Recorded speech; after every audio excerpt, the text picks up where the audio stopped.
All right, kids, this is purely for fun. This is just for grins.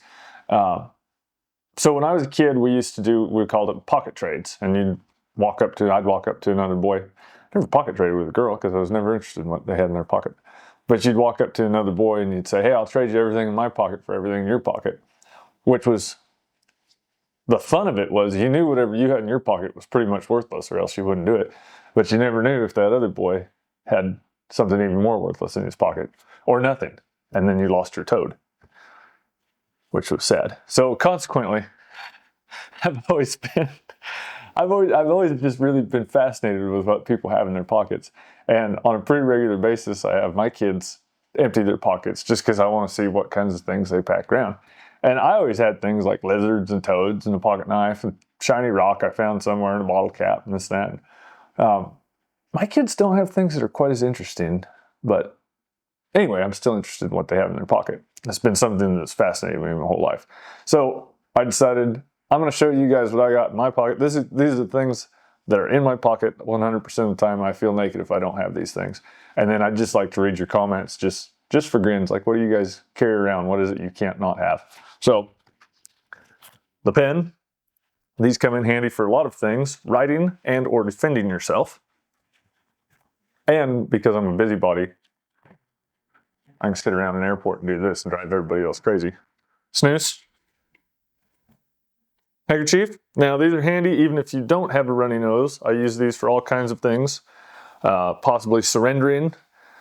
Yesterday I was doing some plumbing and this came in handy several times. In this pocket, we have a two-bladed pocket knife. And this particular pocket knife is especially snazzy because it's got tweezers, and then it's got this little toothpick slash poke a bug with slash dig something out of something with. And an old man that I was around when I was a kid had one just like this, and he would use that to pack his pipe. Pocket knife, lighter. When I was a kid, I read Jack London's To Build a Fire.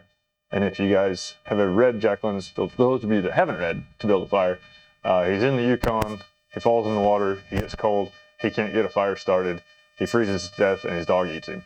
It's terrifying.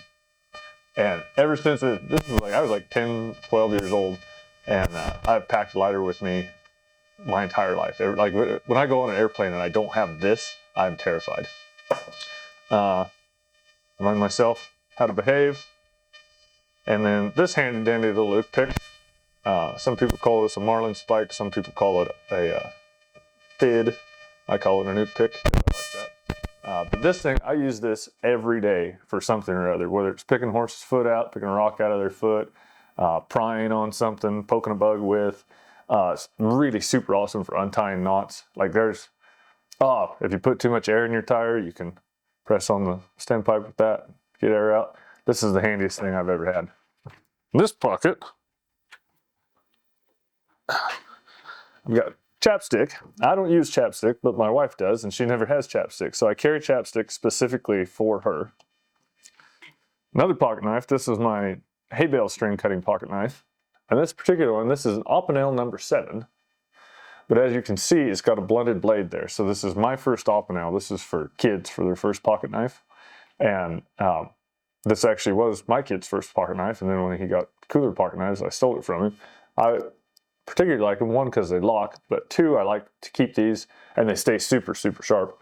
But I like it for cutting calves because it's got that rounded edge. And so when you're cutting, if they kick you, you don't stab them in the belly. And then last is the book.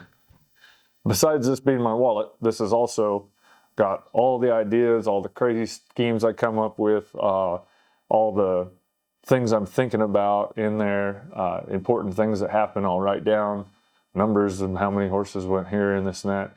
Our address and my wife's phone number, because I don't know those, are written down in here. All the important stuff you got to have. And this is a Moleskin is the brand. They last really well. They're really good little books. And they come with a little doohickey to keep them closed. But I break them before I fill the book up, so I use a rubber band, which these are also super handy to have around. I actually, before I started packing the book around, always had a rubber band in my pocket. And then just for reference of what goes on in this little book, there's, you know, little notes and pictures of things.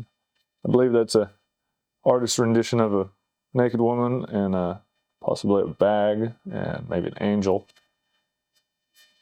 There's a horse. Here's a picture of a sheep that says sheep next to it. And then all kinds of notes and stuff and the things I think about. It takes me about 2 years to fill one of these up, but I've always got one handy. So that's all the regalia in my pocket. And just shoot me a comment on there. I just out of pure curiosity, what kind of weird things do you feel naked if you don't have, like you can't stand to walk out of the house without it? I want to thank the subscribers of our Patreon channel. The patrons, that's Patron where I'm from, give us the opportunity to bring these videos to you all. Without them, this channel wouldn't be possible. Join us over on Patreon for more in-depth lessons and step-by-step instruction on everything from gear to theory, riding everything from colts to bridle horses, the circus pole, and husbandry. We'd love to see you all over there.